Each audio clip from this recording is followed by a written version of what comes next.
Vale. Bienvenidos todos. Bueno, esta tarde vamos a hablar de una hora te doy paso, Sara.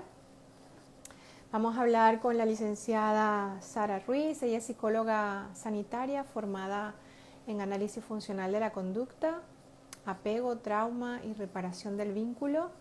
También es psicoterapeuta de niños, adolescentes y adultos y además es coordinadora de la unidad infanto-juvenil del Hospital de la Salud en Cádiz. Y hoy vamos a hablar de un tema importante como es el miedo al perder el control. Te doy paso y bienvenida, Sara.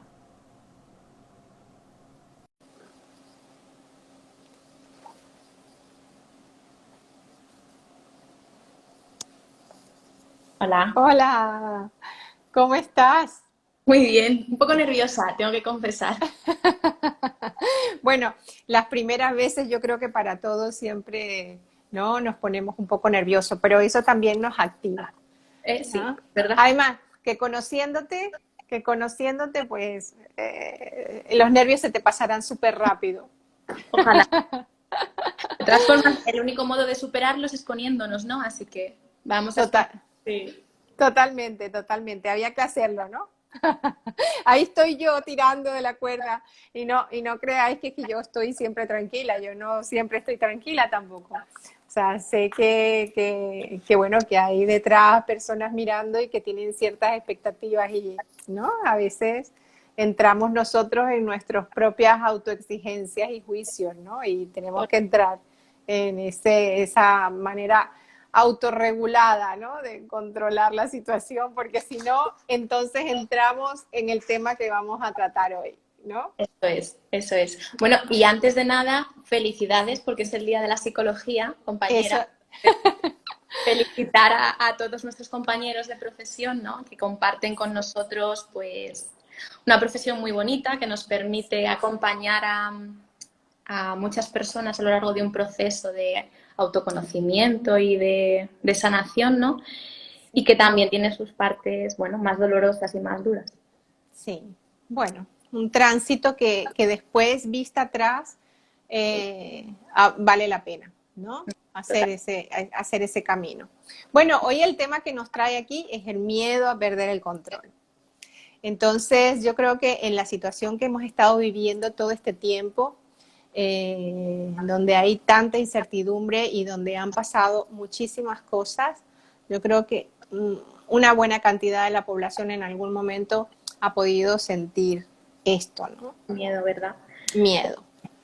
Sí, bueno, yo creo que el control es un tema muy transversal en nuestra profesión, porque yo creo que ese miedo a perder el control lo comparte de base muchas de las dificultades que nos encontramos en la consulta. Uh-huh. Y bueno, en cierto modo es comprensible, ¿no? Porque es muy tentador esa ilusión a poder controlar la incertidumbre. Es muy tentadora de dejarnos llevar por ella.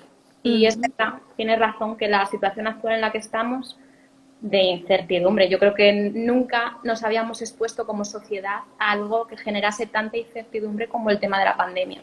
Sí. Y quizá ahora más, porque sabemos más cosas, pero no Sí. terminamos de ver esa luz al final del túnel. Entonces, Uh-huh. ¿dónde nos sitúa? ¿No? En una continua situación de espera, Uh-huh. espera ansiosa. Uh-huh. Esperanciosa, exacto. Yo creo que ahí justamente te iba a preguntar, ¿no? Porque detrás de esto, de este miedo a perder el control, cuando tú lo encuentras en consulta, ¿qué es lo que te dicen los pacientes? O los Eh, clientes, según como quien le guste utilizar un término u otro. yo utilizo pacientes. Sí. ¿Cuál es Porque la demanda que hay detrás de esto? Es decir, Eh, pues puede ser muy variada porque uh-huh. normalmente la demanda con la que llegan aquí no suele ser realmente algo tan operativo como no, yo tengo miedo a perder el control. Exacto. Suele ser, pues yo tengo problemas de ansiedad, yo me encuentro Uh-huh. mal. Últimamente estoy recibiendo muchas frases, ¿no? Del tema, con la idea de me encuentro perdida, o me Uh-huh. encuentro perdido, o no sé encontrar mi lugar, o esta idea de no veo la luz al final del túnel. Sobre todo de Navidad hacia acá, ¿no? Es cuando quizá más se está notando esa desesperanza o esa quizá pesadez o sobrecarga del sistema, ¿no? Como comentaba Manuel el otro día de la alostasis, de cuando entrar en la alostasis, en esa ruptura del equilibrio, ¿no? Eso es, sí. Sí. Pero, bueno, el tema del control está de base, por ejemplo, en el TOC. Obviamente, el trastorno obsesivo compulsivo es quizá el más característico, ¿no? Donde más claro se ve ese miedo a perder el control. Existe un miedo feroz a no poder controlar mi compulsión o mi impulsión. O en el pánico también, ¿no? En el pánico también. En general, en todos los trastornos de corte ansioso, ¿no? En todos los trastornos de ansiedad es un componente muy importante. Y con lo que decías tú antes de la demanda, claro, hay que saber diferenciar muy bien qué es lo que está generando el problema, que no suele ser la demanda. Por ejemplo, una persona que acude a consulta con un TOC, ¿vale? Con un TOC de higiene. ¿Por qué? ¿En qué momento ha empezado? Yo se lo pregunto, ¿no? ¿En qué momento empezó este problema? ¿Qué hay debajo de eso? Porque suele ser, hay una emoción que intentamos evitar, como hablábamos este fin de semana, que puede ser un miedo a que los demás me vean como alguien no válido. O si pierdo el control, va a pasar algo malo en mi vida. Suele empezar con una impulsión, con un pensamiento que se repite y no podemos controlar, y desencadenan una compulsión en una conducta que realizamos para evitar ese miedo. Es decir, para evitar esa sensación de malestar, realizamos la conducta de lavarnos las manos que en un principio nos ha aliviado de ese malestar. Claro, no hay nada más reforzante que un refuerzo negativo, que es aliviarnos el malestar. Claro. Y lo vamos a repetir constantemente porque las personas somos así. Claro. Repetimos una y otra vez las mismas estrategias. Es como echarle gasolina, ¿no? O sea, querer apagar el fuego echándole gasolina, realmente. Totalmente, porque eso es lo que va a generar el problema, y porque ya no va a volver a quitarnos ese malestar. Claro. A la larga va a generar aún más malestar, más problemas y más se va a generalizar, ¿no? Entonces, sí, pero... Ahí, por ejemplo, esto también me hace recordar lo del fin de semana, ¿no? Cuando tú dices que evitamos y cuando vemos la expresión de lo que pasa o de lo que le pasa a la persona, entonces nos hacemos la pregunta, ¿defensa o síntoma? ¿No? Bueno, claro, la defensa sería, si nos atenemos mucho a la teoría, ¿no? A las cuestiones técnicas, la defensa sería algo psicológico. Es decir, evita exponerse a esa emoción interna, ¿no? Evita hablar de ello, evita pensar en una negación, sería una defensa. Y un síntoma sería las conductas que realizo para evitar ese malestar. Exacto. Bueno, claro, que es importante que a veces las personas que están un poco, que no están metidas, vamos a decir, en el mundo de la psicología, lo puedan entender, ¿no? De esta manera tan clara como lo has dicho. Por aquí nos saludan desde Venezuela. Braulio, saludos.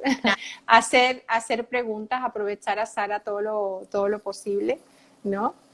Y bueno, como habíamos dicho, aquí, ¿por qué podría decirse entonces que es un tema de actualidad este? Es un tema de actualidad siempre, porque el miedo a perder el control lo tenemos, ya lo he dicho todos, ¿no? Y está muy relacionado con, si hablamos, ¿no?, de cosas así muy técnicas, con el locus de control, ¿no? Con en qué momento, el que está escribiendo es mi marido. Sí, yo me lo imaginé, porque decía, el más guapa del mundo, es muy guapa, sí. Juan Carlos, ¿eh? Juan Carlos, sí, luego... No te equivocas, pero salir en defensa, ¿no?, de la más guapa también es bueno. Es lo que estaba diciendo, sí. Has hecho que se pierda, Juan Carlos, has hecho que se pierda. O luego me vengaré en casa. El locus de control es dónde coloca la persona la consecuencia, ¿no? Quiero decir, si nosotros consideramos que lo que hemos conseguido, el refuerzo que hemos conseguido, se debe a nuestras habilidades internas, es gracias a mí, consideramos que es un locus de control interno porque tenemos como más control sobre lo que puede pasar, ¿no? Y eso nos va a llevar a tener mejor autoestima y podernos lanzar a conseguir nuestros proyectos. Sin embargo, si la persona dice, no, bueno, yo no tengo posibilidad de controlar lo que me va a pasar, pues no, ¿para qué me voy a esforzar? Y eso está muy relacionado también con la indefensión aprendida. Exacto. Claro, la indefensión aprendida, para los que no lo sepan, no es un término que utilizó Seligman en los años 70, creo, pero vamos, que está también de plena actualidad. Sí. Y él empezó a experimentar con animales, les empezó a dar descargas eléctricas, pero no para que diesen una palanquita, como en los experimentos clásicos de los conductistas, sino les daba descargas de manera no seguía un patrón lógico. Entonces los animales decían que hiciesen lo que hiciesen, iban a recibir esa descarga. Entonces, ¿para qué esforzarme si no puedo controlar las consecuencias de lo que va a pasar? Y al final esos animales llegaban a morir. O sea, se deprimían de tal forma que llegaban a la muerte. Y está muy relacionado con el tema del locus de control. Una persona que tenga control externo va a tender, sobre todo también va a tender a responsabilizar a los demás de sus actos, no se va a responsabilizar de sus propias conductas. Claro, no depende las consecuencias, lo que le pasa no depende de él o de ella, sino de algo externo que no puede controlar. Eso es. Y bueno, ahí podríamos ya hablar del tema de la creencia en la suerte y nos extenderíamos de manera... Un montón de tiempo. Ahora, esto es importante a lo mejor ver un poco, no sé, hacerle como un repaso así como muy pequeñito sobre de dónde procede esta indefensión aprendida, ¿no? ¿Cómo se genera esta indefensión aprendida? Ya lo he explicado, cómo se produce precisamente en los animales a través del experimento de Seligman, pero ¿qué situaciones llevan a una persona, ¿no?, a tener una indefensión aprendida? Pues mira, y es un tema que es muy controvertido, pero se ve muchas veces en la consulta, ¿no? Y bueno, hay estudios que lo corroboran. Las figuras de apego en la primera infancia van a ser clave en el desarrollo de todo esto que estamos hablando, a nivel incluso de neurodesarrollo. El tema del control de los impulsos y de toda la regulación cognitiva, de toda la regulación sexual, está muy relacionada con la zona prefrontal y orbitofrontal. Entonces, esta zona se desarrolla en consonancia con la figura de apego principal, con la madre, en el proceso de vida. Si nuestras figuras de apego no están disponibles para nosotros o no son lo suficientemente sensibles a nuestras necesidades y no atienden a nuestras necesidades, ese desarrollo no va a poder ser adecuado, el óptimo. Es decir, si imaginamos un bebé que se pone a llorar porque tiene hambre o se pone a llorar porque tiene frío o se pone a llorar porque siente... Una madre o un padre suficientemente responsivos y sensibles a esa necesidad van a responder de manera adecuada a ese niño y le van a poner brazos, le van a dar de comer, le van a hablar con un tono amoroso y ese niño va a empezar a regular en función de esas respuestas de su padre todos estos mecanismos de los que estamos hablando.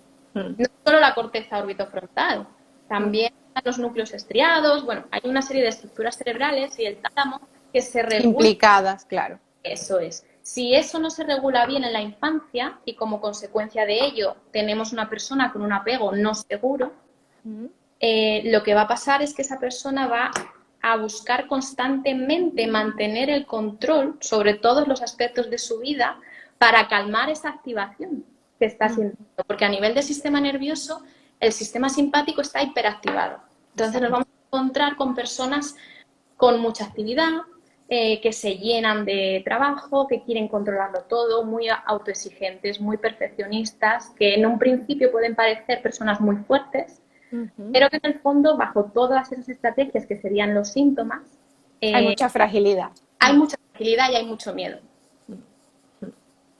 Fíjate que una de las cosas importantes, esto cuando estás hablando de esto, me acuerdo de dejar yo, ¿te acuerdas antiguamente? No, deja llorar al niño en la cuna porque así aprenderá. Imagínate, si ellos a esas edades no tienen, ¿no? No, Ahí esta es una manera, ¿no? De no atender una necesidad.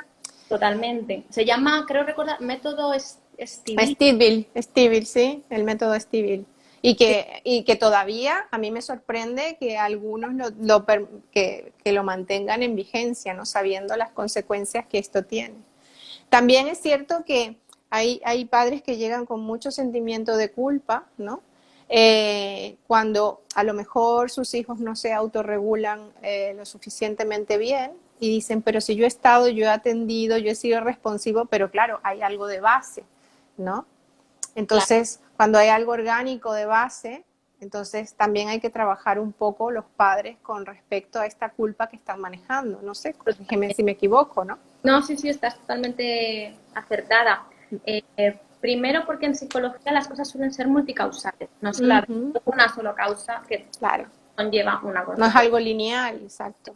Mm, Y segundo porque yo tengo la teoría, o quiero pensar, a lo mejor es un poco ingenuo de mi parte, ¿no? Que somos buenos por naturaleza y que todos los padres hacemos lo mejor o lo que consideramos que es mejor para nuestros hijos con las herramientas que tenemos y en ese momento. Yo quiero pensar, ujú, y es la idea que intento transmitir a los padres. ujú.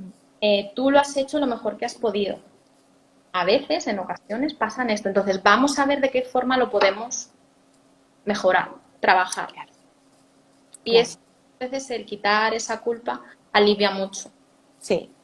Alivia mucho. Alivia mucho y ayuda a que se comprometan, ¿no? A seguir comprometidos en esa labor que no es fácil de ser padre y ser madre, ¿no? Para nada. Y más en los momentos de incertidumbre donde también donde tiene que haber una autogestión de las propias emociones, de una autorregulación para permanecer dentro de lo que cabe, dentro de esa ventana de tolerancia, ¿no? A no estar ni arriba ni abajo. Eso es muy Esto. difícil, ¿no? Y también yo suelo recurrir mucho a eso de, bueno, es imposible estar planos. Mm, Y habrá días que estemos más regulados y días que estemos menos regulados y días que lleguemos a casa cargados del trabajo y nuestros hijos con toda la buena intención hagan algo o se les caiga una taza y nosotros reaccionemos de una manera no adecuada. Y ujú, muchas veces el tema no es no fallar, porque vamos a fallar, ujú. sino cómo reparamos ese fallo. Exactamente. Y Esto es es algo que hay que tener muy presente porque yo creo que hay mucha información disponible también y entonces a veces tenemos que seleccionar toda esa información que recibimos, cómo la recibimos y si tenemos dudas, ¿no? Poder preguntar, asesorarnos con respecto a esto, porque he notado mucha culpabilidad, por ejemplo, por parte de los padres en este sentido, y también necesitan sostenerle y darle las herramientas para poder, ¿no?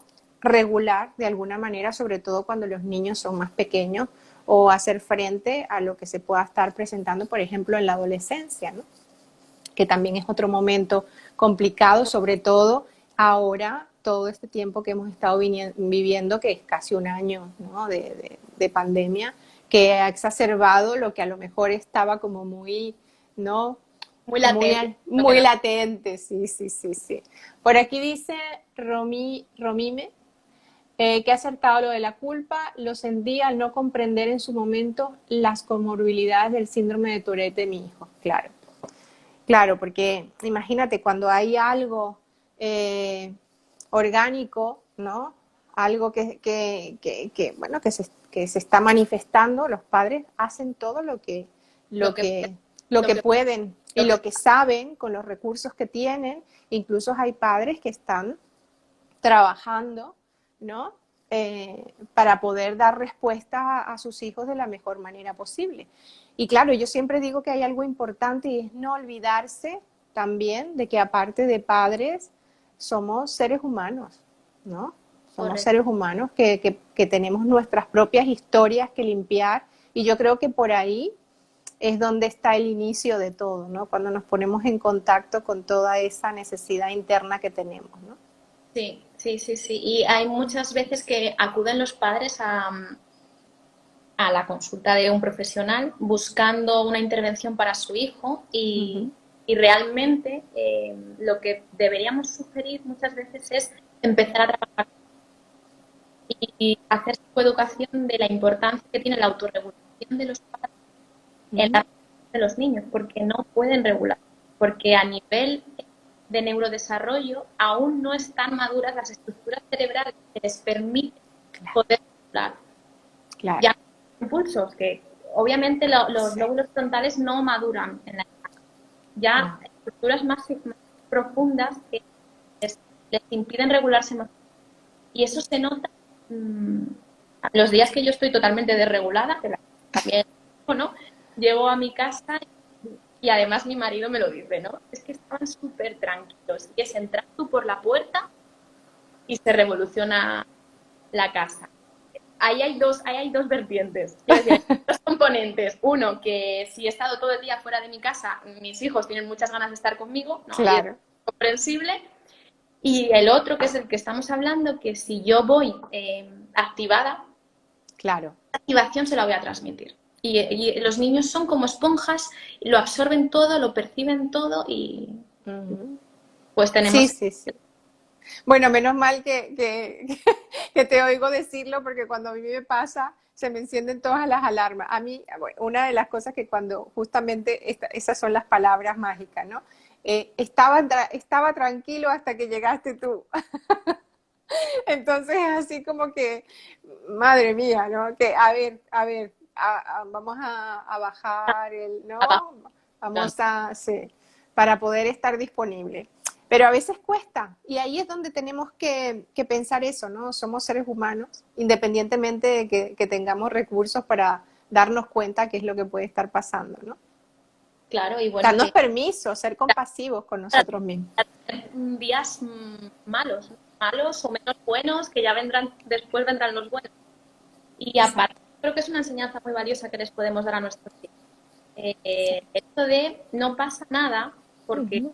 las emociones tienen una función y estar mal muchas veces lo que nos permite es parar y poder Claro. evaluar lo que está pasando, poder evaluar la situación, lo que me ha llevado a estar mal y qué estrategias, qué recursos tengo para poder hacerle frente a esta amenaza exterior o interior que se Ujú. presenta. Y eso es una enseñanza valiosa para y más los niños que son tan amantes de estructuras fijas y que las sean predictibles. Sí. Bueno, es como cuando los padres te preguntan, ¿por qué a mi hijo le gusta ver una y otra vez la misma película, otra vez el mismo libro? Yo estoy de ya hasta... Sí. porque les gusta tener ese de control, igual que a los adultos. Claro. Controlar qué va a venir a continuación y eso les genera una sensación de bienestar, de seguridad. De tranquilidad, de seguridad, claro. Eso es. Ainhoa dice, Ainhoa, qué bueno verte por aquí. A ver cuándo te veo también por esta ventanita. Anímate, Ainhoa. Sí, sí, sí. Dice que a ella también le pasa. Dice que es que yo creo que nos pasa a todos, ¿no? Todos los padres. A veces hay como, yo creo que hay una fantasía colectiva que, por ejemplo, que los que trabajamos en esto es como que tuviéramos una varita mágica y todo nos tendría que ir bien. A veces yo siempre digo en casa de herrero cuchara de palo, Totalmente, totalmente. ¿no? Va, yo voy a terapia, sí, Claro, sirve para relajar un poco, ¿no? Y yo creo que es muy beneficioso, sobre todo en nuestra profesión, el poder trabajar y aprender a regularnos nosotros también, porque por mucho que sepamos la teoría, ¿no? Y cómo funcionan las cosas, una cosa es saberlo y otra cosa es la práctica. Y claro. el otro día lo hablaba con un paciente, ¿no? Que me recordó la frase que dijo Galileo, ¿no? Y sin embargo gira, antes de, bueno, cuando le hicieron renegar de, bueno, de que el sol no giraba. Sí, sí. Sin embargo gira, aunque sepa cómo funciona un proceso cognitivo, aunque sepa cómo funciona el tema de la regulación, somos personas y Sin embargo, fallamos, ¿no? Se me ocurre, porque pensando un poco en el fin de semana, y cuando hablamos del fin de semana nos referimos a que estamos haciendo el posgrado, ¿no? Con Manuel Hernández, el posgrado en Parcube. La verdad que es muy interesante, no sale humo de la cabeza los fines de semana, pero la verdad que la información es importantísima, clave, ¿no? Para el trabajo. Entonces, cuando una persona te llega, por ejemplo, ¿no? Cuando llega con esto, el control, tengo ansiedad, para que la gente así de manera como muy general sepa, ¿no? ¿Qué hay detrás de eso, ¿no? De esa pérdida de control. Miedo. Exacto. No suele haber miedo, que es una emoción básica y muy, Uh-huh. muy humana. Yo creo que la más humana, ¿no? El miedo a qué. La pregunta es ¿miedo a qué? ¿Miedo a qué? Exacto, eso te iba a decir. ¿Miedo a qué? ¿A la soledad? Miedo a la soledad, A la tristeza, a no ser suficiente, al miedo rechazo, ¿no? a miedo a si me ven los demás y ven cómo soy, no me van a recurrente. La dificultad que existe en terapia es encontrar esa respuesta, ¿no? Porque muchas veces la persona no la sabe, no es consciente, no puede acceder a ella, porque no está planteado. Otras veces sí lo tienen claro, ¿no? Y a lo mejor lo que hay es un miedo a expresarlo, ponerlo en palabras. Pero bueno, en eso radica parte del arte de la terapia, en buscar esa respuesta y en saber hacer esa pregunta en el momento adecuado. Aquí, entonces, una de las cosas que podríamos decir, que una de las maneras como las personas evitan, ¿no? Esta soledad, este rechazo, esta tristeza, es a través de este tipo de sintomatología. Sí, bueno, de una ilusión de control. De una ilusión, exacto. El control, la incertidumbre es inherente a la vida humana. Es decir, no podemos controlar lo que pasa porque es una tarea imposible. Sí. Nos vamos a encontrar constantemente con frustraciones y situaciones que no vamos a poder controlar, que no van a salir como habíamos planeado y parte de la respuesta está en aprender a soltar control. Bueno, a soltar control, lo dejamos para más adelante, ¿no? Quizá focalizarnos en el aquí, en el ahora, ¿no? Y ahora es muy de moda todo el tema de la meditación, de la relajación, que son cosas diferentes. La relajación lo que hace es calmar esa activación para sentir bienestar. Y la meditación lo que hace es que conectemos con el estado interno, que puede ser bienestar, puede ser positivo o puede ser una sensación negativa. Si ese día te toca miedo, tú tienes que conectar con tu miedo, o tú tienes que conectar con tu vergüenza, o tú tienes que conectar con tu rabia. La meditación, y hay veces que las personas no consiguen entender ese pequeño matiz. Ese matiz, claro. Entre relajación y meditación, ¿no? Y bueno, es muy importante porque creo que parte del problema del control es el control a situaciones futuras, a vivir en el futuro o en el pasado. Como en el pasado me pasó esto y te quedas anclada en ese bucle, tienes miedo a que en el futuro te pase o lo mismo u otra cosa, ¿no? Y no solemos vivir en el presente y me incluyo. Sí.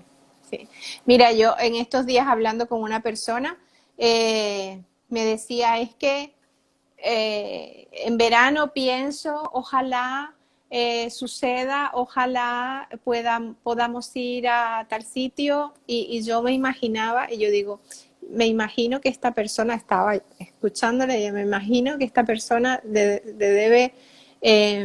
hay momentos en donde se debe sentir con esta ansiedad, ¿no? Porque justamente estaba hablándome del pasado y seguidamente hablándome de sus expectativas de futuro. Entonces, aquí ahora no había nada. No hay espacio. y no ahora. hay espacio. Entonces, claro, cuando no te das ese espacio para estar aquí, en lo único seguro que tienes, porque es lo único seguro, es lo que te ocurre realmente, está aquí ahora. Sí, pero bueno, es muy difícil porque la sociedad en la que vivimos es una sociedad Sí, que no conecta con el presente, no no, conecta con el presente. Suele estar muy enfocada al futuro, ¿no? sí, Bueno, realiza esto para en el futuro tener aquello otro. sí. Basta ver un poquito la televisión para ver los anuncios, ¿no? Te conecta no con el ahora, te conecta con el futuro o con lo que tienes que lograr para conseguir eso que se te propone, ¿no? Y con unas expectativas totalmente inalcanzables. Totalmente. Hay que manejar mucho eso en terapia también, ¿no? El tema de las expectativas y de la autoexigencia. Porque Uh-huh. muchas veces radica ahí el malestar, bueno, pues aceptarnos, ¿no? Como Sí, somos, con los fallos, con nuestros aciertos y aprender a querernos así. Y muchas veces en la fase de psicoeducación es lo que hacemos, manejar esas expectativas, aclararlas y ver hacia dónde queremos ir con los recursos que tenemos ahora. exacto. Eso no quiere decir que no se pueda mejorar, que no se pueda Claro. trabajar, que no tengamos margen de mejora, ¿no? Y a eso ahora mismo se trabaja mucho con el tema del coaching, por Uh-huh. ejemplo, Uh-huh. que también está muy de moda, ¿no? Ahora como tenemos ciertas palabras que se ponen de moda de vez en cuando, pues, Sí, sí. pero es verdad, tenemos margen de mejora y eso está muy en relación con lo que hablábamos del locus de control de antes. Uh-huh. Bajar el locus de control de una persona que se responsabilice, que sepa sus virtudes, que sepa sus puntos fuertes y hasta qué punto lo podemos mejorar. Claro, cuáles son sus recursos. Que de pronto al conectar con una situación que le pueda ser incómoda, ¿no? Le ayude a sobrellevarla mejor. No quiere decir que lo vaya a quitar, pero sí a sobrellevarla, ¿no? Claro, claro, sí, sí, totalmente. Mm. De acuerdo con. ¿Qué podemos hacer para mejorar? ¿Qué pueden hacer las personas que nos están escuchando para mejorar este miedo a perder el control? El miedo va a estar siempre, la tendencia a dejarnos llevar por el control. Bueno, quizá hay algunas personas que trascienden o maestros de Sí, yoga que pueden llegar a controlar un poco, a no tener que controlar, ¿no? Pero es algo muy humano. Entonces, yo siempre lo digo, vamos a partir que esa necesidad va a estar encima de la mesa. ¿Qué hacemos con ella? Y ahí sí que podemos trabajar mucho tema de tolerancia a la frustración. uh-huh, Básico, porque es que no tenemos tolerancia a la frustración. uh-huh. Eh, no se enseña, no se enseña. Yo, vamos, ¿cuántas veces de pequeños nos han ahorrado la frustración, ¿no? Sí, No, venga, no, quita esto, que el niño no se enfrente a este problema. Venga, no pasa nada, no llores, ¿no? Bueno, pues a veces hace falta que el niño se enfrente a alguna dificultad de acorde a sus posibilidades, ¿no? No le vamos a claro, un niño pequeño una tarea que requiere los recursos de un adolescente. Pero claro. a medida en la que el niño pueda ir asumiendo sus responsabilidades, está muy bien que empiece a enfrentarse a esas frustraciones, porque en algún momento le van a llegar. Entonces, Claro, cuanto antes empecemos a trabajarlas, más recursos y más seguridad vamos a tener a lo largo de nuestra vida.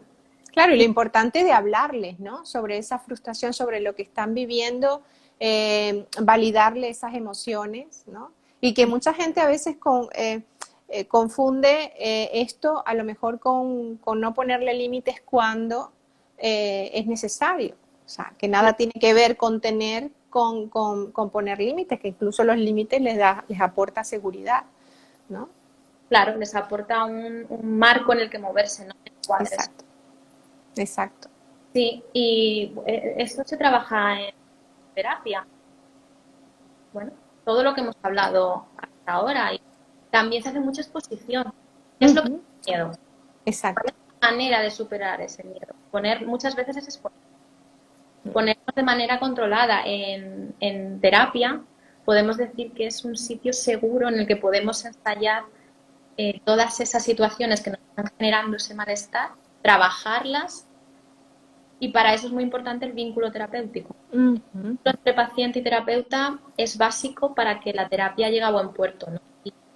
Y para que esa persona se sienta segura de poder expresar y poder ensayar y poder adquirir habilidades nuevas para que al final la autorregulación no sea fallida. O sea, porque al final el control es una estrategia de regulación no adaptativa. Exacto. ¿Cómo adquirir estrategias adaptativas en terapia? Ahí, como tú dices, es fundamental ese vínculo porque el terapeuta no deja de ser una figura de apego, ¿no? Importante. A veces la primera figura La primera. de apego segura que han tenido en su vida. Muchas veces a esa situación. Sí, sí. ¿Qué técnicas de exposición, por ejemplo? Depende de la situación en la que estemos, ¿no? Pero bueno, pues si me da miedo salir a la calle, tendremos que empezar a salir a la calle, ¿no?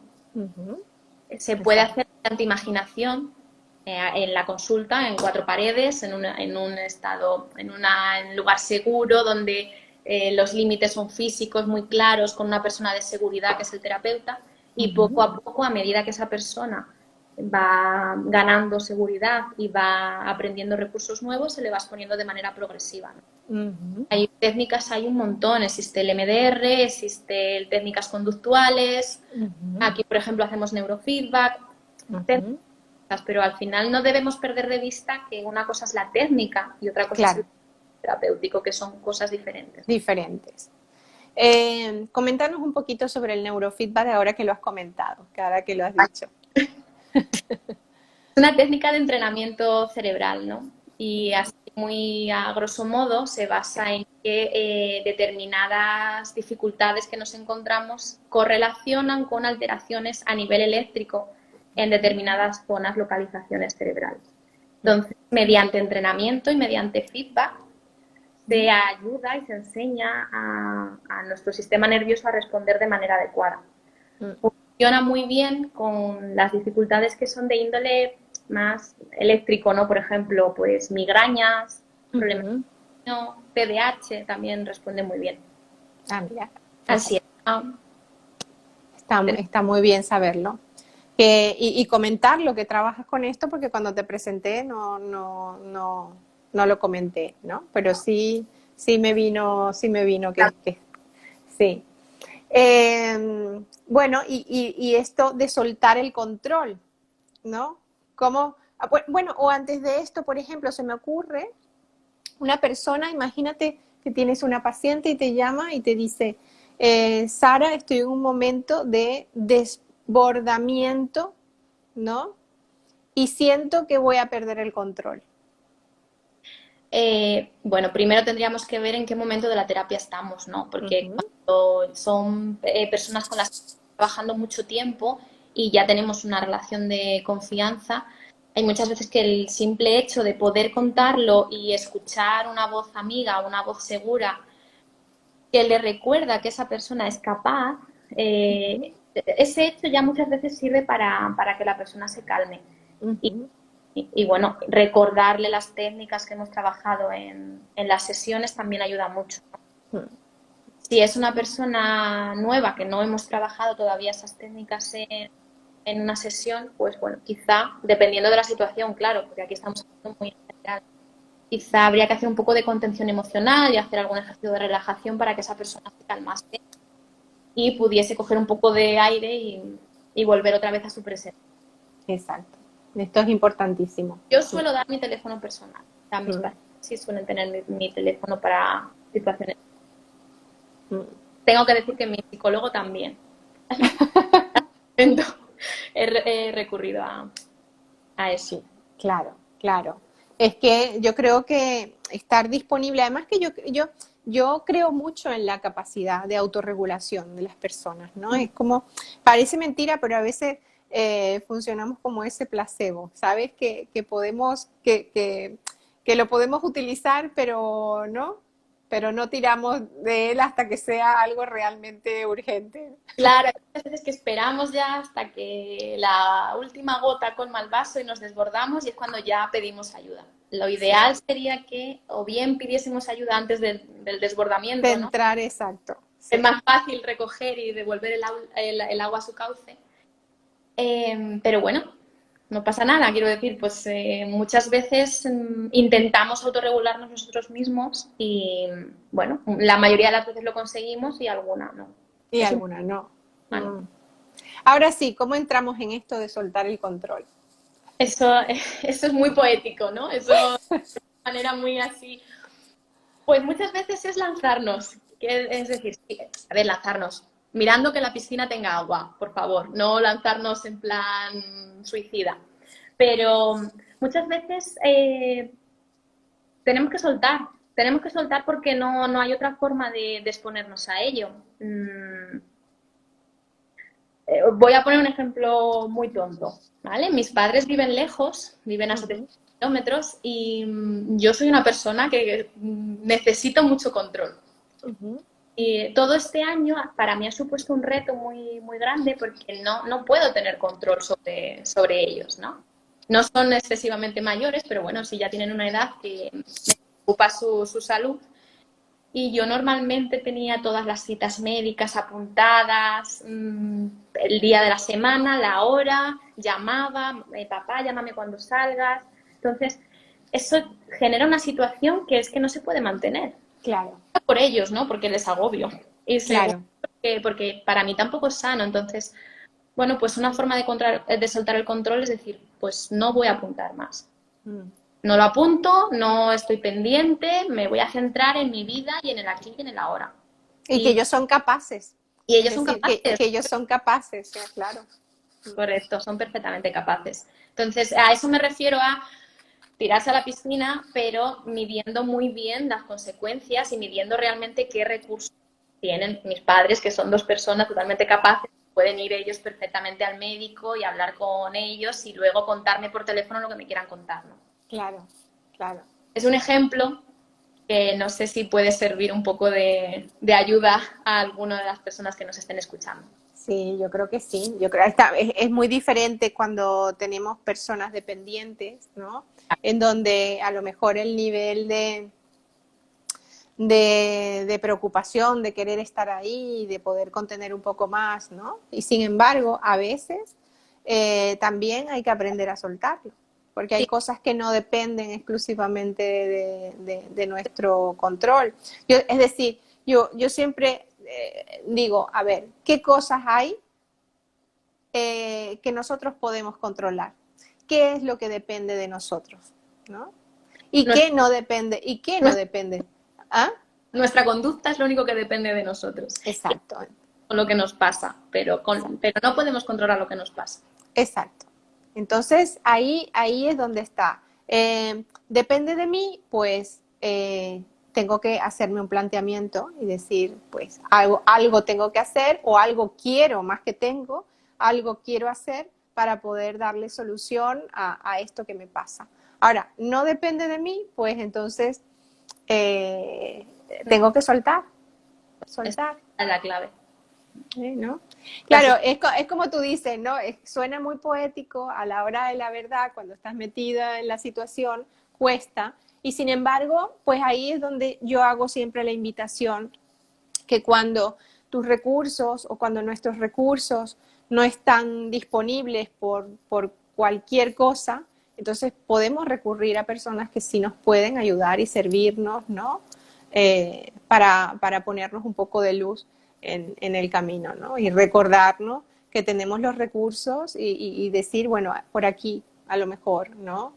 Eso es. Y si no, Reorientarnos, reorientarnos. Y si no tenemos los recursos, aprenderlos. aprenderlos, Porque claro. nunca es demasiado tarde para aprender. Es importante, importantísimo este concepto que has mencionado antes del locus control, ¿no? ¿Dónde está? ¿Está fuera o está dentro? Es Sí. curioso porque normalmente las personas solemos, ciertas personas, ¿no? Solemos poner el lugar de control cuando pasan cosas buenas, muchas veces solemos ponerlo fuera. Ah, he tenido suerte, ¿no? Una autoexigencia muy elevada. No, bueno, es que he tenido suerte. Y sin embargo, cuando pasan cosas malas, no, es que ha sido mi culpa.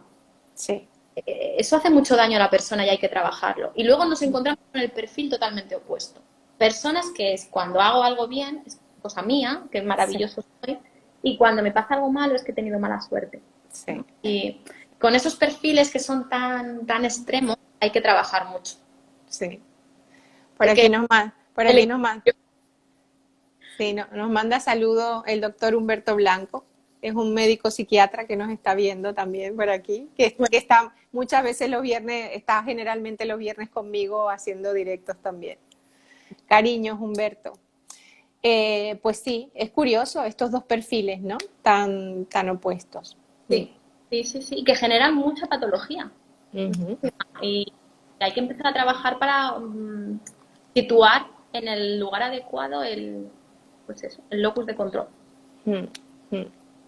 Bueno, yo creo que hemos ido tocando un poquito de cada cosa, ¿no? No sé si quieres hacer un resumen para cerrar, o sea, recordar que es un poquito esto del control, ¿no? Recordar un poquito, bueno, ya lo que es el locus del control lo hemos mencionado ahora, ¿no?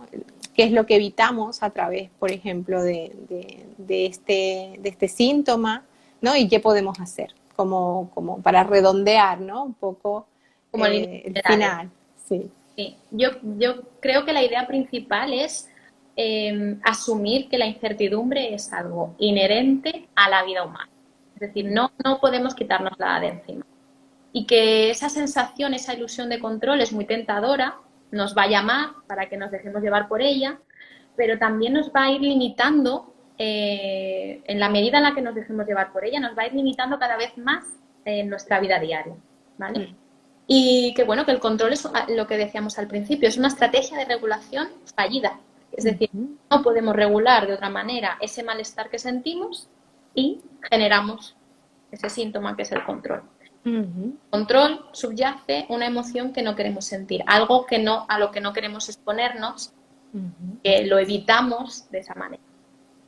Y en cuanto a qué podemos hacer, pues un poco lo que hemos estado hablando, ¿no? Mejorar y analizar muy bien cuáles son nuestras capacidades y qué recursos tenemos para enfrentarnos a esa demanda. Y si no tenemos los recursos, pedir ayuda para poder tenerlos. Porque al final lo que está en juego es nuestra vida, ¿no? Es nuestra felicidad y es el poder realizar nuestros sueños y lo que queremos hacer con nuestra vida.